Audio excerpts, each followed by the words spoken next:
De quoi sera fait demain? Alors chaque jour, Cécilia Sévry nous en donne un aperçu avec une innovation.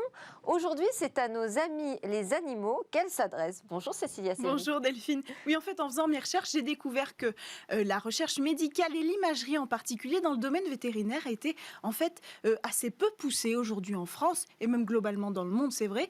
Par exemple, et c'est le sujet du jour, vous allez le voir, on pratique très peu d'IRM sur les animaux aujourd'hui en France. On a simplement, parce qu'on n'a pas adapté encore la technologie humaine aux IRM pour les animaux. En fait, pourquoi? Parce que les fonds ne sont pas les mêmes, hein, il faut le dire, entre la recherche médicale pour les humains et la recherche médicale pour les animaux, évidemment. Et puis, pour les animaux, il n'y a pas de sécurité sociale, donc les opérations coûtent cher quand elles sont lourdes, et donc elles sont très peu pratiquées, on l'entend souvent autour de nous, qu'on laisse tomber la plupart des opérations qui sont lourdes, donc on manque de données et on manque aussi d'une cible, d'une clientèle. Donc il y a tout à faire dans ce domaine. Il y a tout à faire dans ce domaine et c'est donc le pari de cette start-up Auxel que je vous présente. En fait, elle a développé une technologie qui va permettre d'utiliser avec précision un IRM sur les animaux. D'abord, elle a créé des capteurs adaptés. C'est ce que vous voyez à l'image, les modélisations de ces capteurs.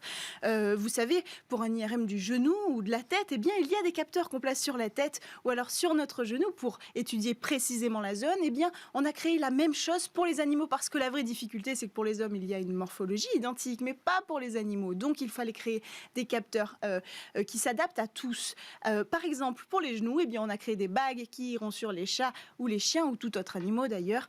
Pareil pour la tête des animaux. Enfin bref, ces capteurs pourront permettre d'observer tous nos animaux de compagnie. Et ensuite ? Alors ensuite, la start-up propose aussi un système d'algorithmes pour analyser ces images avec précision, avec la spécialité qu'il s'agit de données vétérinaires. On pourra, par exemple, pour ne citer que ça, évaluer les données tissulaires de la zone observée. Plus besoin d'analyse en laboratoire. Ces données vont permettre un bilan approfondi de l'état de notre animal de compagnie. Mais là encore, la société a fait un constat, toujours le même, c'est que peu de vétérinaires aujourd'hui sont formés à la pratique d'IRM pour les animaux et même à l'analyse de données. Donc, pour aller plus loin, Auxel propose aussi des formations en véritable accompagnement. Et donc demain, on pourrait pratiquer ce type d'IRM dans n'importe quelle clinique vétérinaire. Oui, on pourrait avec ce savoir-faire Auxel, mais ce n'est pas la seule cible de la start-up, il faut en parler aussi. Il y a les laboratoires pharmaceutiques parce que c'est une réalité aujourd'hui en France. Pour tester une molécule sur l'homme, il faut l'avoir testée sur l'animal.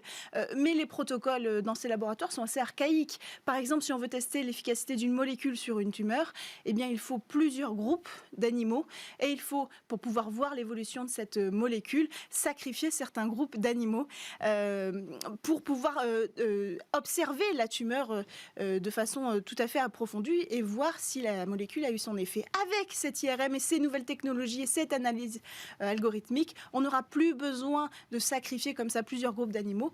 On pourra réduire le nombre d'animaux utilisés en laboratoire. C'est une bonne nouvelle, c'est vrai pour les laboratoires parce que c'est un avantage financier, il faut le dire, mais surtout pour la cause animale parce qu'on apprendra à mieux connaître les pathologies de nos animaux et puis aussi à diminuer le nombre d'animaux utilisés en laboratoire. Voilà, maintenant on sait pourquoi cette innovation était très attendue. Merci beaucoup Cécilia Sévry. C'est l'heure du Lab Startup avec 4 jeunes pousses innovantes à découvrir. Changement de plateau.